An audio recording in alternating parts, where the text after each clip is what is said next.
Hello student, I welcome you all in the class of analytical chemistry. We have started the fourth chapter of techniques, that is ion exchange chromatography. Now in this lecture we will see the effect of pH on separation of amino acids. So friends, we already know the functional groups present in the amino acids. Its name itself explains amino means basic group, basic functional group, and acid that means it also contain acidic and basic group functional groups are present. This type of acids we called as amino acids. Amino acids is also one of the important units, or we can say monomer, for the preparation of or synthesis of protein and peptides. We know what is peptide and proteins. Peptides and proteins are the simple polymers of amino acids. So, in our human body, there will be several physiological processes or biological processes that needs the proteins, and that proteins, hormones, and several enzymes can be prepared or synthesized from the amino acids. So, amino acid is one of the important chemical units or component in our life. Amino acids are the principal components, proteins or peptide or human body. Their separation is essential if the protein is hydrolyzed to produce number of amino acids. So it is always focused to separate this amino acid by using ion exchange chromatography. The separation of amino acid by ion exchange chromatography has widespread application because it has high capacity for the separation and it is easy to set up or design in the laboratory.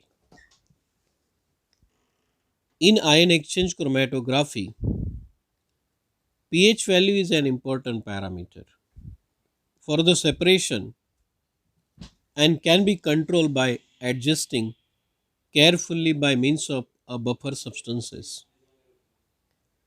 So we know the amino acids having both functional group acidic and basic. So that's why it is very sensitive structure for the pH. In order to prevent variation in the matrix of amino acids or proteins, the net charge maintenance of constant mobile phase pH is important during separation. It is essential to avoid change in pH which can occur when both protein and ion exchanger are released into the mobile phase. By means of buffer substances, we can control the pH of the mobile phase, or we can adjust the pH. Concentration of H plus ion and the buffering component can influence the protein or amino acid or protein binding capacity to the stationary phase. Chromatographic resolution and structural as well as functional integrity of the protein to be separated. For separation of amino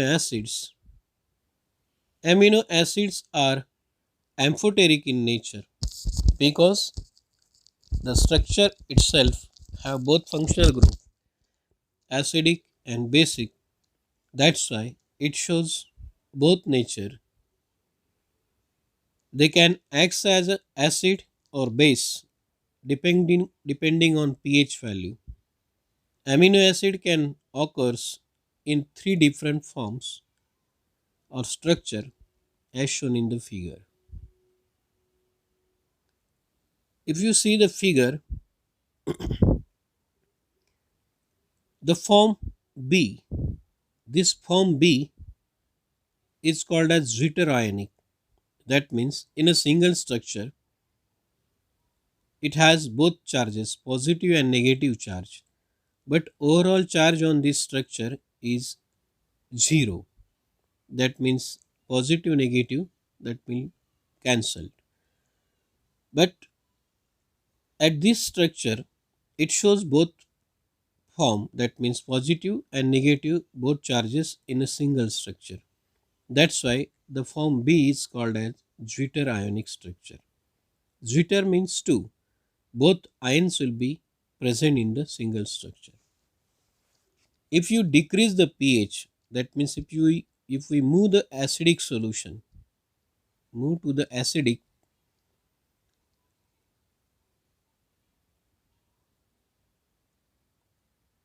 if we move to the acidic, that means the H plus ion can join to the carboxylate anion, this carboxylate anion, and neutralize the negative charge, and overall charge remaining in this structure is positive charge, that is we can say cationic form of amino acid, that represented as form A.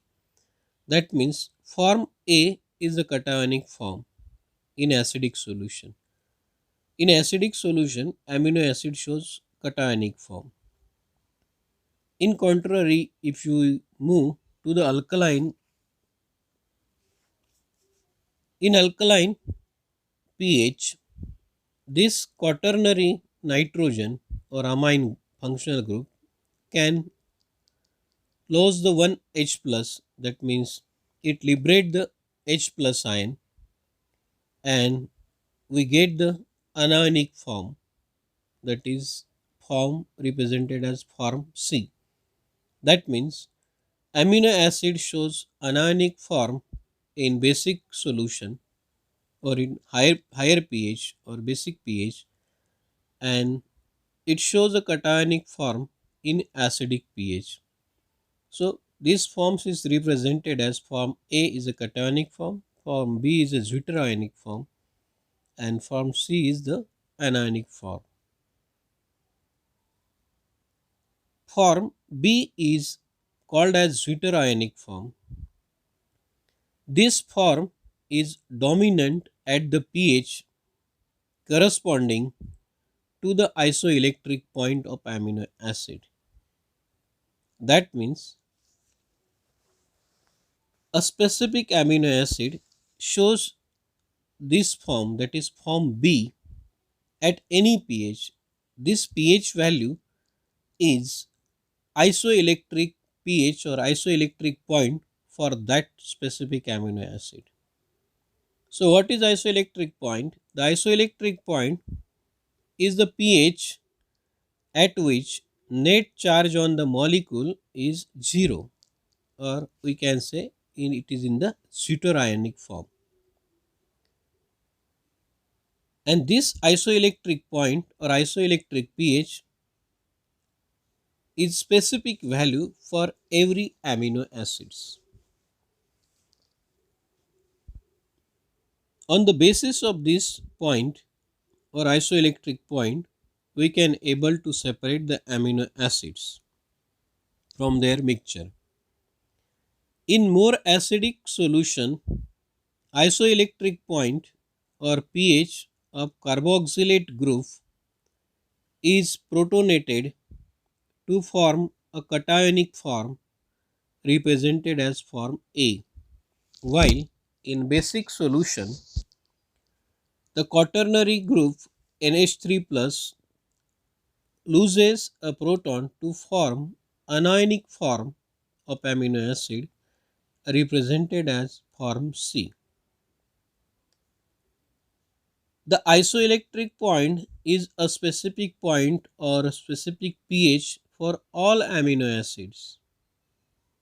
It will vary from one to another depending on their relative acidity and basicity of the carboxylic and amino group of amino acid. Thus, separation of amino acid is possible by changing the pH as per isoelectric point of amino acid. At a given pH, amino acid can be separated into three groups. By passing this mixture of amino acid successively through the anion and cation exchange column.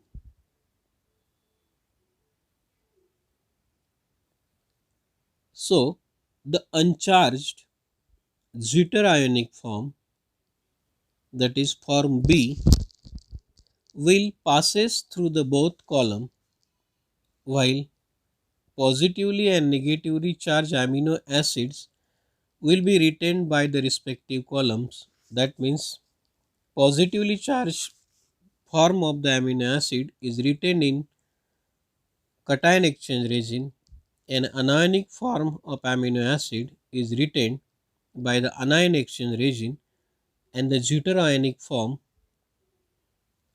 are come out from the both column. That group can be further subdivided by changing the pH and isoelectric point of different amino acid. So these are the isoelectric points of some of the different amino acids. As shown in the table, these are the amino acids and these are the isoelectric point or pH. For aspartic acid, isoelectric pH is 3.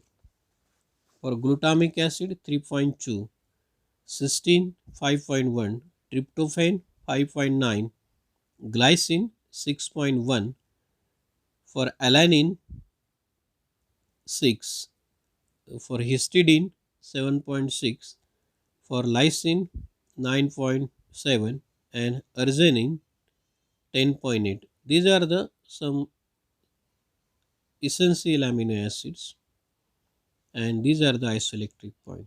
It is very simple. If you want to isolate